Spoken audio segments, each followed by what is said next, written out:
Cambridge English, IELTS 10, published by Cambridge University Press and Cambridge English Language Assessment, 2015.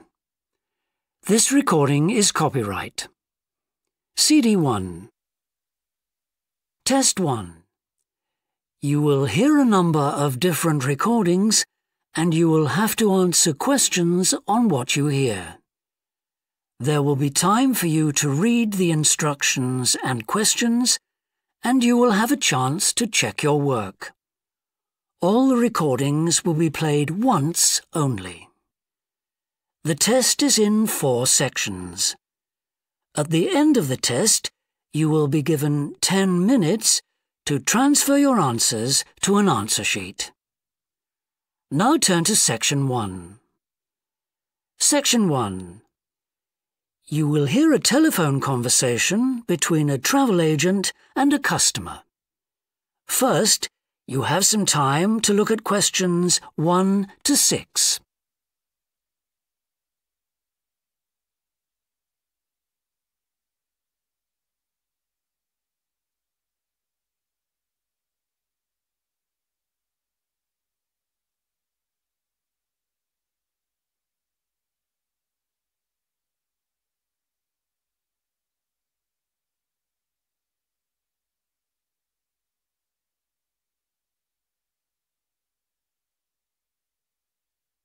You will see that there is an example that has been done for you. On this occasion only, the conversation relating to this will be played first. Good morning, World Tours. My name is Jamie. How can I help you? Good morning. I want some information on self-drive tours in the USA. Could you send me a brochure? Of course. Could I have your name, please? Andrea Brown. The customer's name is Andrea Brown, so Brown has been written in the space. Now we shall begin. You should answer the questions as you listen, because you will not hear the recording a second time. Listen carefully and answer questions 1 to 6. Good morning, World Tours. My name is Jamie. How can I help you? Good morning. I want some information on self-drive tours in the USA. Could you send me a brochure? Of course. Could I have your name, please? Andrea Brown. Thank you. And your address? 24 Ardley Road. Can you spell that? Ardleigh Road. Postcode? BH5 2OP. Thanks. And can I have your phone number? Is a mobile all right? Fine. It's 07786 643 091. Thank you. And can I ask you where you heard about World Tours? From a friend, or did you see an advert somewhere?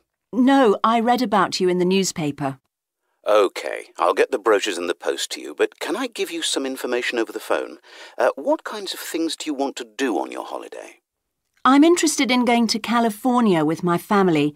I've got 2 children, and we want to hire a car. OK. We have a couple of self-drive tours there, visiting different places of interest in California.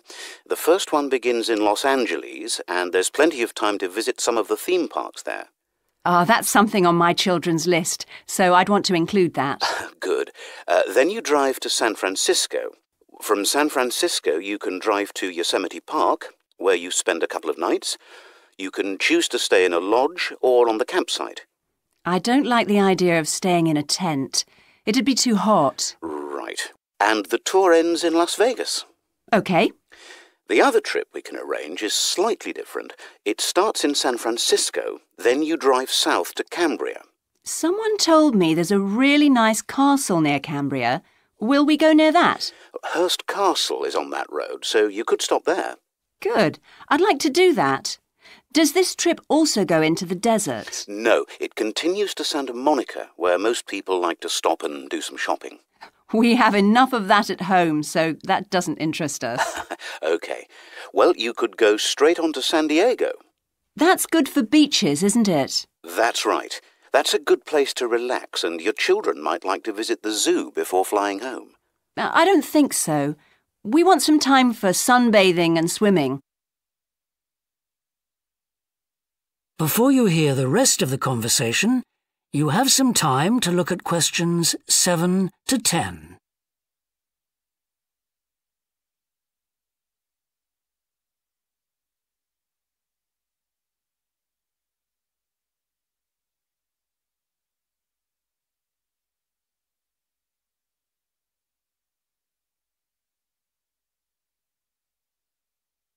Now listen and answer questions 7 to 10.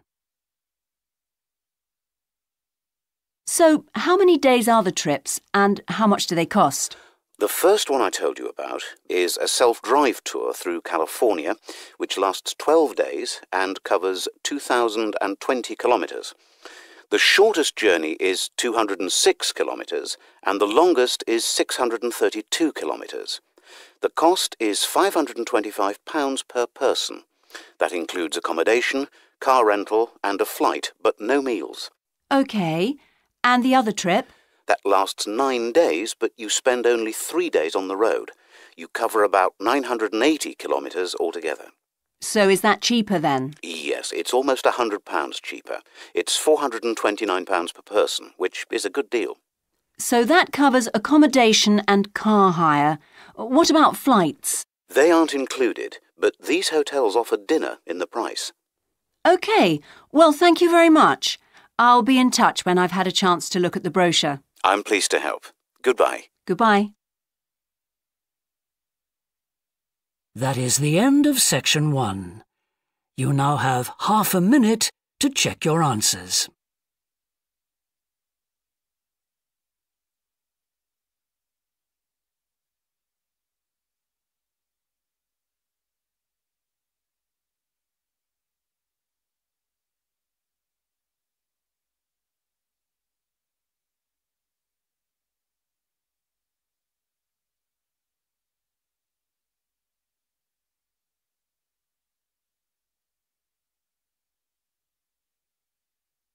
Now turn to Section 2.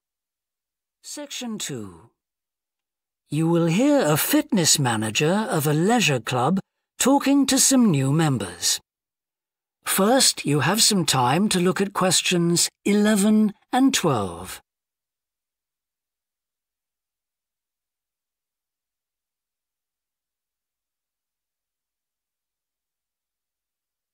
Now listen and answer questions 11 and 12. On behalf of LP Clubs, I'd like to welcome you all here today. My name's Sandy Fisher and I'm one of the fitness managers here. Before we start our tour of the club, I'll just run through some basic information about the facilities we have here, including recent improvements, and explain the types of membership available. Our greatest asset is probably our swimming pool, which at 25 metres isn't Olympic-sized, but now we've expanded it to 8 lanes, it's much wider. This means there are rarely more than a couple of people at a time in each lane. Unfortunately, there isn't space for an outdoor pool here, but the glass roof on the swimming pool is partly retractable, which means you can enjoy something of the open-air experience on warmer days. Our recently refurbished fitness suite has all the latest exercise equipment, including 10 new running machines and a wide range of weight training machines. Each member is given full training in how to operate the equipment, and there is always a trainer on duty to offer help and advice. Although we do have adult-only times after 6 and at certain times at weekends, children are well catered for. Older children continue to benefit from a wide range of tuition, anything from trampolining to yoga. Before you hear the rest of the talk, you have some time to look at questions 13 to 20.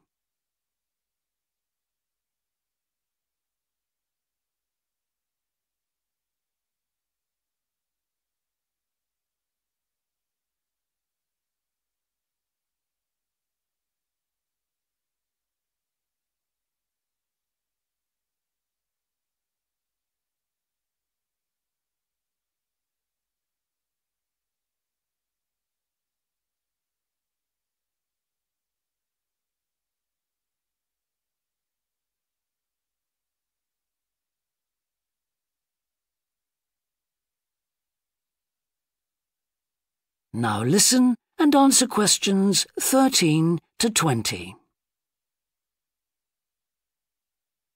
One thing all our members appreciate about us is that we take very good care of them. This starts on day 1 with your personal assessment. You are asked to fill in a questionnaire giving details of any health problems. One of our personal trainers will then go through this with you. The trainer will then take you through the safety rules for using the equipment in the fitness suite. During your next exercise session, a personal trainer will work with you to make sure you understand these. It's very important to do this because we really do want to avoid having any sports injuries. There's a lot more to looking after yourself than simply lifting weights. At the end of the personal assessment, the trainer will draw up a plan outlining what you should try to achieve within a 6-week period. This will then be reviewed at the end of the 6 weeks. Now, I'll just quickly run through the types of membership we have available. All members must pay a joining fee of £90 in addition to the rates for the monthly membership fees. Gold membership entitles you to free entry at all LP clubs. There are now LP clubs in all major cities and towns, so if you travel a lot, this will be a great advantage.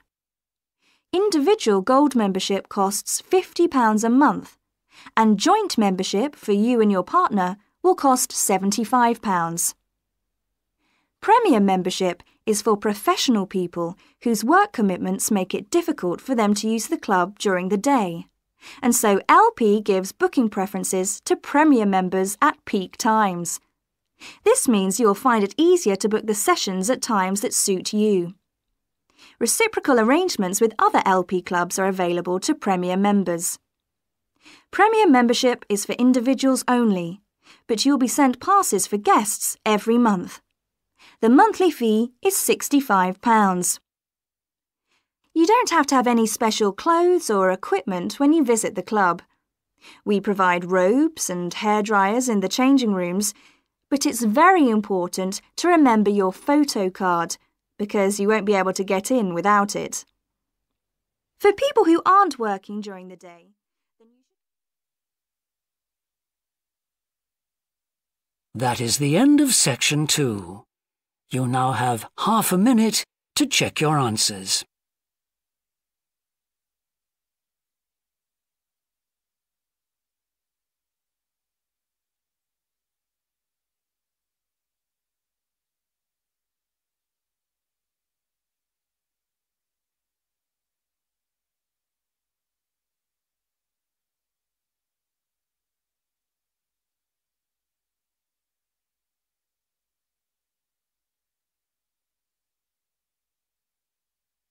Now turn to section 3. Section 3. You will hear a student called John talking to a professor about a design competition he is entering. First, you have some time to look at questions 21 to 25.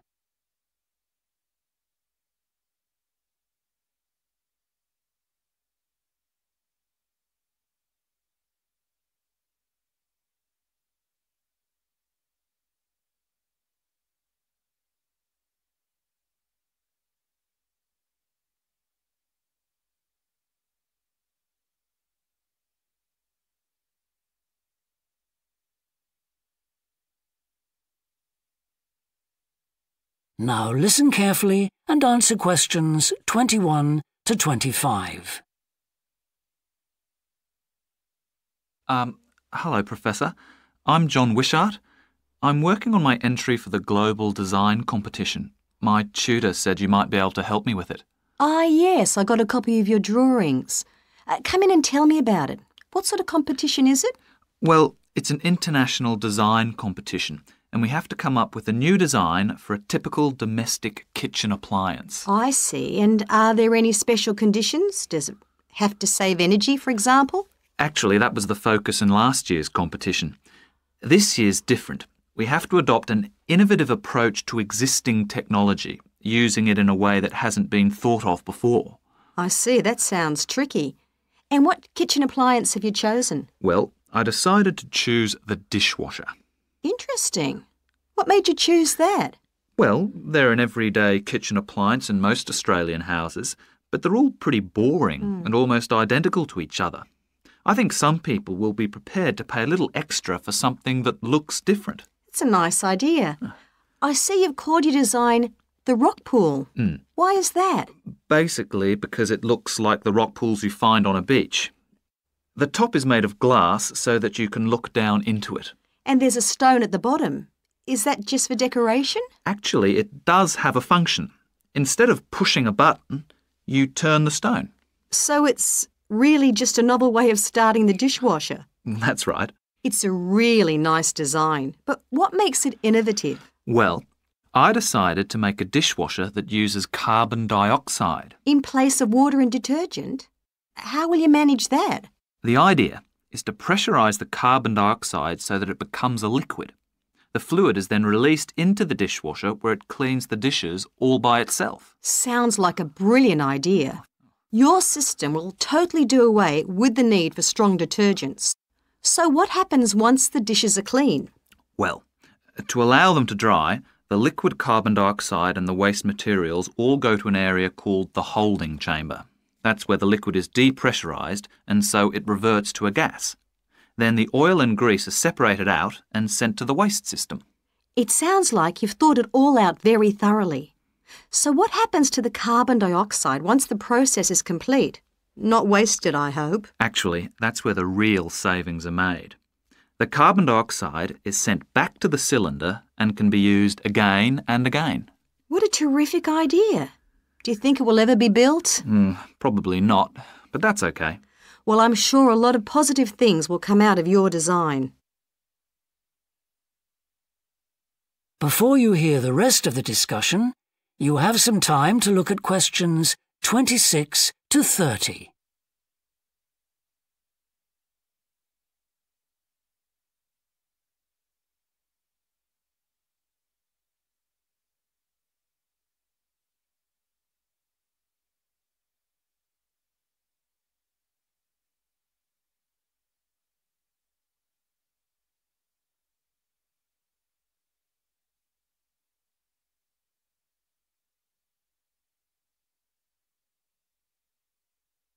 Now listen and answer questions 26 to 30.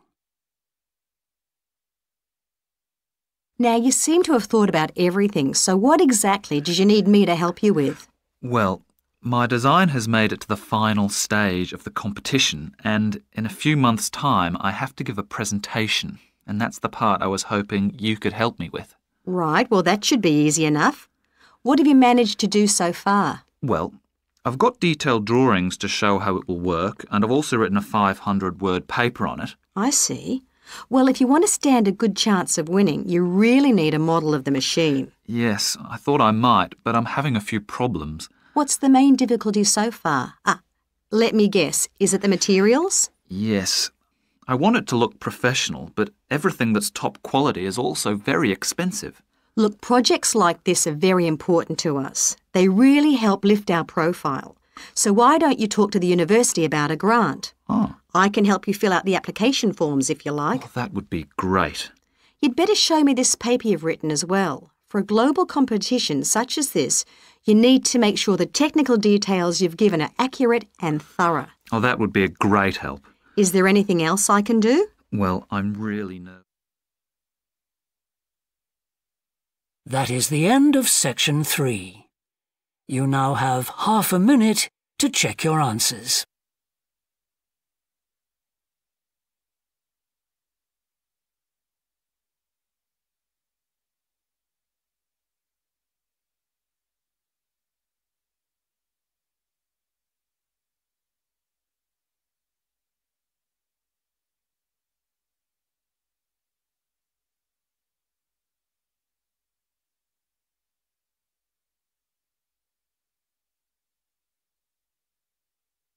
Now turn to Section 4.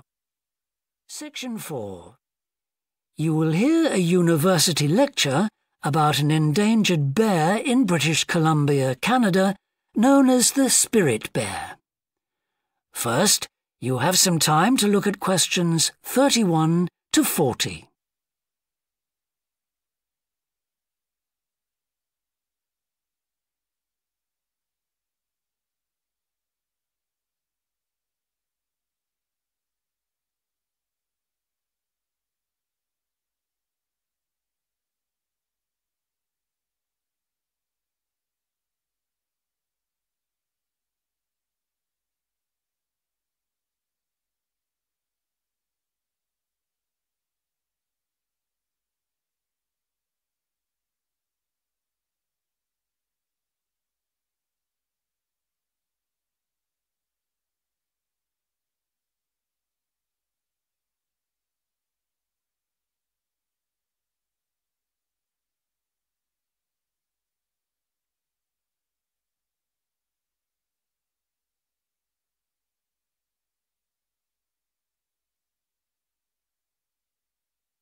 Now listen carefully and answer questions 31 to 40.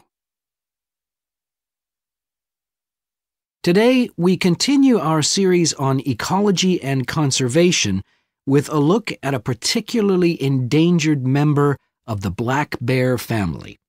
1 in 10 black bears is actually born with a white coat, which is the result of a special gene that surfaces in a few. Local people have named it the spirit bear, and according to the legends of these communities, its snowy fur brings with it a special power. Because of this, it has always been highly regarded by them, so much that they do not speak of seeing it to anyone else. It is their way of protecting it when strangers visit the area. The white bear's habitat is quite interesting. The bear's strong relationship with the old-growth rainforest is a complex one. The white bear relies on the huge, centuries-old trees in the forest in many ways. For example, the old-growth trees have extremely long roots that help prevent erosion of the soil along the banks of the many fish streams.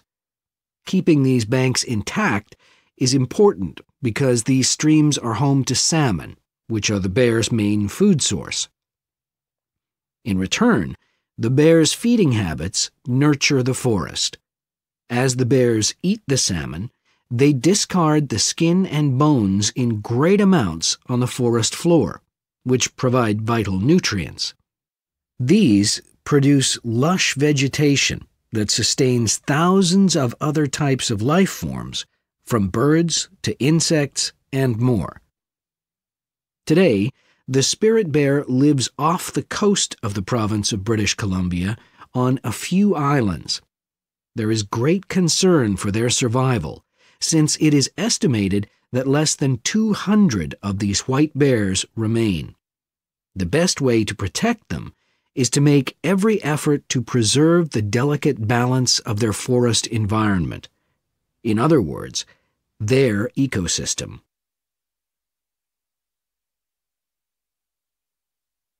The greatest threat to the bear's existence is the loss of its habitat. Over many years, logging companies have stripped the land by cutting down a large number of trees. In addition, they have built roads which have fractured the areas where the bear usually feeds, and many hibernation sites have also been lost. The logging of the trees along the streams has damaged the places where the bears fish. To make matters worse, the number of salmon in those streams is declining because there is no legal limit on fishing at the moment. All these influences have a negative impact on the spirit bear's very existence, which is made all the more fragile by the fact that reproduction among these bears has always been disappointingly low. And so, what's the situation going forward? Community organizations, environmental groups, and the British Columbia government are now working together on the problem.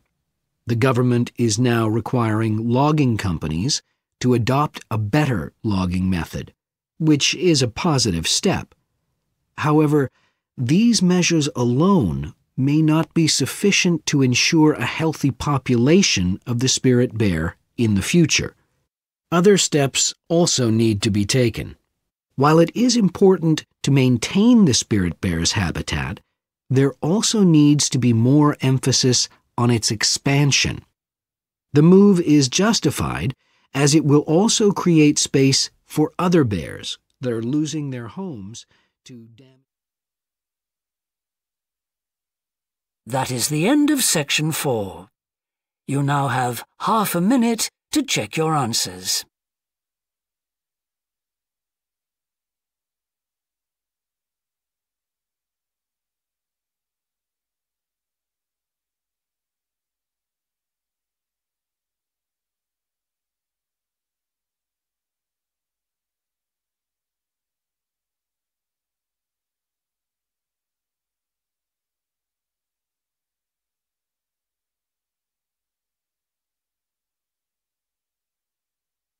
That is the end of the listening test.